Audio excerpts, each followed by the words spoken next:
Силата на вътрешния глас. Как да го превърнем в наш съюзник? Гледни точки. Ако темата ви е интересна, харесайте, споделете, абонирайте се и коментирайте. Здравейте и добре дошли!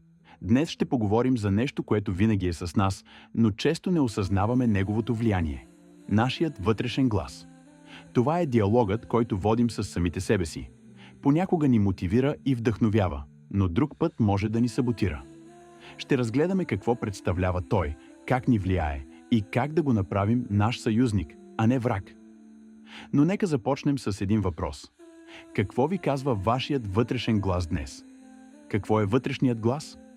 Представете си, че вътрешният глас е като радио, което постоянно звучи в ума ви. Може да пуска приятна музика, която ви вдъхновява, или дразнещ шум, който ви разсейва и натоварва. Този радиоканал е формиран от опита ни, думите на родителите ни, учителите, хората, които сме срещнали. Но най-важното е, че това радио сме ние самите, нашите мисли, убеждения и емоции. Как ни влияе вътрешният диалог?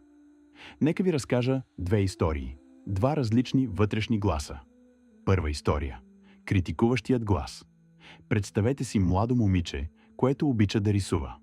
Всеки път, когато завърши рисунка, тя си казва: „Не е достатъчно добра. Какво си мислиш?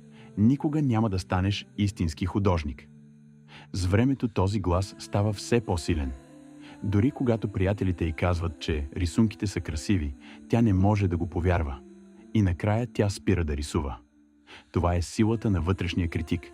Той ограничава потенциала ни, слага ни в рамки и ни кара да се съмняваме в себе си. Втора история.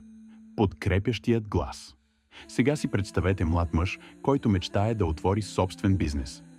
Първият опит е провал, губи пари, клиентите не идват. Но вместо да се предаде, той си казва: „Това е урок. Ще пробвам отново, но този път ще го направя по-добре.“ Този вътрешен диалог му помага да намери решения, да остане мотивиран и в крайна сметка да успее. Това е силата на вътрешния съюзник. Той ни подкрепя в трудните моменти и ни помага да израстваме. Как да разпознаем и променим вътрешния си глас? Нашият вътрешен глас е като огледало. Той отразява начина, по който гледаме на себе си. Но понякога това огледало е изкривено. Как можем да го поправим? Първо, слушайте осъзнато. Опитайте се да наблюдавате мислите си.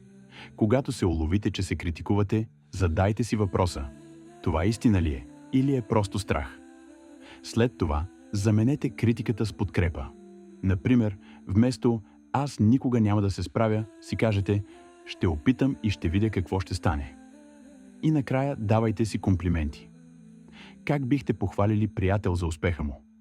Говорете по същия начин и със себе си. Бдете си приятел, а не критикар на самия себе си. Защо е важно това? Мислите ни не са просто думи в главата. Те са като семена, които засаждаме. Ако мислите ни са позитивни и подкрепящи, те дават плодове на увереност, мотивация и успех. Но ако са негативни, те пораждат страх, съмнение и застой. Спомнете си за моменти, когато сте се отказвали, защото сте си казали „не мога“. А сега си помислете какъв би бил резултатът, ако тогава си бяхте казали „ще опитам“. Разликата е огромна, нали? Вашият вътрешен глас е с вас през целия ви живот. От вас зависи дали той ще бъде вашият най-голям съюзник или най-суровият ви критик. Запомнете, вие сте тези, които контролирате този глас. Вие решавате какво да казва. И винаги бъдете добри към себе си, бъдете си приятел и се подкрепяйте.